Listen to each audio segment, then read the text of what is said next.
আমি কিছুক্ষণ আগে একটা ছবি আপলোড করেছিলাম আমার পেজে। তো পেজের মধ্যে অসংখ্য কমেন্ট এসছে। কিছু কমেন্ট দেখে না আমি সত্যি অবাক। মানে আমার অ্যাডমিন হচ্ছে দেখলাম যে র্যান্ডম ডিলিট করছে, তা আমি বললাম যে না প্লিজ ডোন্ট ডিলিট, আমি আসলে দেখতে চাই মানুষ কতটুকু পর্যন্ত যেতে পারে। ভাই, আপনাদের একটা মেয়ে ফুল হাতার কামিজ পরা সারা গা ঢাকা মেয়ের ছবি দেখার পরও যদি কোনো ছেলেদের আপনাদের বিশেষ অঙ্গ দাঁড়িয়ে যায়, তাহলে আপনারা এই ইমান নিয়ে পুলসিরাত পার করবেন কিভাবে ভাই? খুব মানে ভয়ঙ্কর ব্যাপার।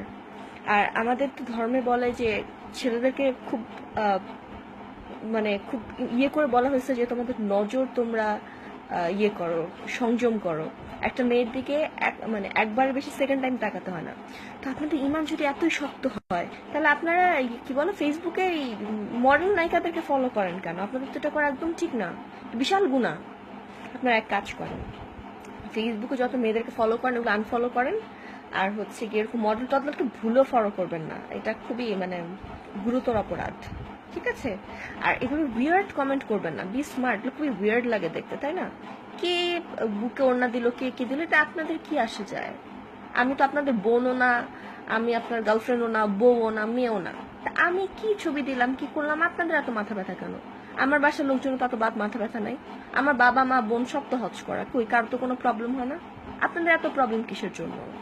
আর যদি মানে লাইক আমি ওরকম অনেক কিছু দেখি যেটা আমার ভালো লাগে না, আমি তো কোনো কমেন্টস করি না, আমি তো ইগনোর করি। আপনারা ইগনোর করেন। This is so weird and this is so lame. And মাঝখানে আমার পেজ আনপাবলিশ করে দিছিলাম জাস্ট এসব উইয়ার্ডনেসের জন্য। This is so lame. ইমান শক্ত করেন। এই ইমান নিয়ে পুলসিরাত পার হইতে পারবেন না, ট্রাস্ট মি। আর যাই পারেন। আর যে মানে মুখ খারাপ হয়ে যাচ্ছে আমার, যেসব ইমান দেখেন না, দিস আর নট ইমান, ট্রাস্ট মি। আগে ফেসবুক থেকে আনফলো করেন please. Stop being weird and stop being lame.